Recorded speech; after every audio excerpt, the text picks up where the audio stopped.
Start பண்ணும்போது மணி 5:15 இருக்குங்க. 5:15ல எங்க ஏரியால யாருமே இல்ல. எங்களுக்கு தெரிஞ்சு யாருமே இல்ல. நாங்க மட்டும் தான் போன மாரி இருந்துச்சு. ஒரு பர்ட்டிகுலர் பாயிண்ட் வர வர மக்கள் அப்படியே ஆட் ஆகுறாங்க. ஒவ்வொருத்தரா ஆட் ஆகுறாங்க. அ வழி முழுக்க ஜகஜோதியா தான் இருந்துச்சு. இது கொஞ்சம் வந்து உங்களுக்கு அ அ வெளிச்சம் வந்துருச்சு. உங்களுக்கு தெரியுமா? தெரியுதா? ஒரு 5:30 ஒரு 6 இருக்கும்னு நெனைக்கிறேன் இந்த டைம்க்கு.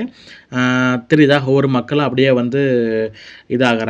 இந்த இந்த தம்பி வந்து எவ்ளோ ஆக்டிவா இருந்தான் தெரியுங்களா? நாங்கலாம் டயர்ட் ஆயிட்டோம். பட் அவன் வந்து சுறுசுறுப்பா இங்கேயும் அங்கேயும் ஓடிக்கிட்டே இருந்தான். ஒரு வழியா எங்களோட பாத யாத்திரை வந்து சக்சஸ் பண்ணிட்டு முருகன தரிசிச்சுட்டு வந்துட்டோம். இது பார்த்தீங்கன்னா, செல்ஃபி பாயிண்ட் ஓகேங்களா? ஒவ்வொரு இடத்துலயும் வந்து முருகனோட சிலைய வச்சு ஒரு கோவில் செட்டப்ல பண்ணியிருந்தாங்க. அது ரொம்பவே அழகா இருந்துச்சு.